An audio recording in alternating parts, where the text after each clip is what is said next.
Hi everyone, my name is Nimada Martini. You can call me Astri. My student ID is 24120211151. I'm from class 2 IKI. In this video, I'm going to share the result of analysis comparing learning motivation between A and B class students using a t-test. In here, we can see the research question and the hypothesis. Research question: is there any mean difference of learning motivation score between A class and B class students? The hypothesis: HO, there is no significant mean difference of learning motivation score between A class and B class students. And then the HA, there is a significant mean difference of learning motivation score between A class and B class students.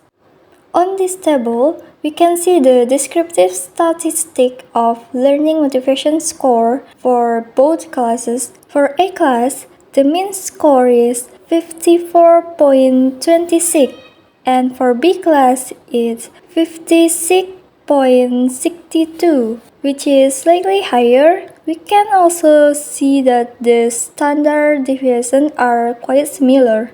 13.17 for A class and 13.51 for B class, meaning both groups had similar score variability.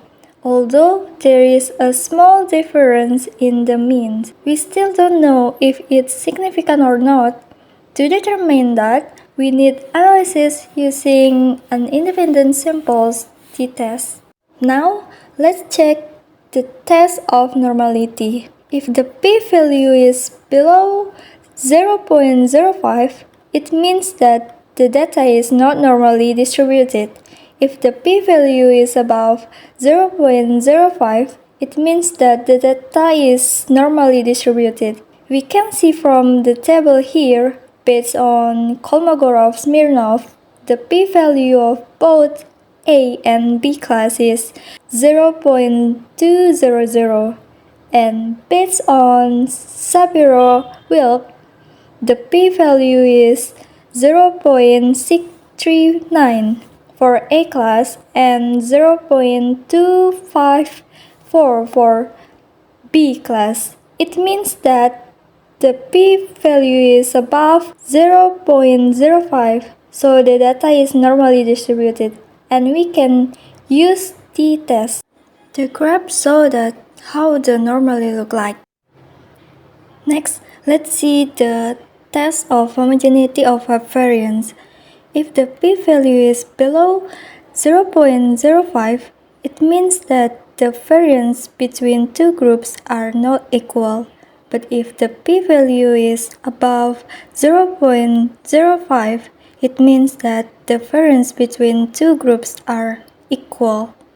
On this table, we can see the significant value based on mean here 0.594. It means that the p-value is above 0.05, and it implies the variance between two groups are equal. In the t-test, we use equal variances assumed. Now, let's move on the hypothesis testing session using an independent simple t-test. If the p-value is below 0.05, it means that the test rejects the HO, and we are confident that the HA is correct. But if the p-value is above 0.05, it means that the test fails to reject the HO, and we are not confident that the HA is correct. So let's see the equal variances assumed. In here, the p-value is 0.535. It means that the p-value is above 0.05, and the test fails to reject the null hypothesis or HO because that we are not confident that the HA is correct. So for the conclusion, we fail to reject the null hypothesis. This means that there is no significant difference in the learning motivation scores between A and B class.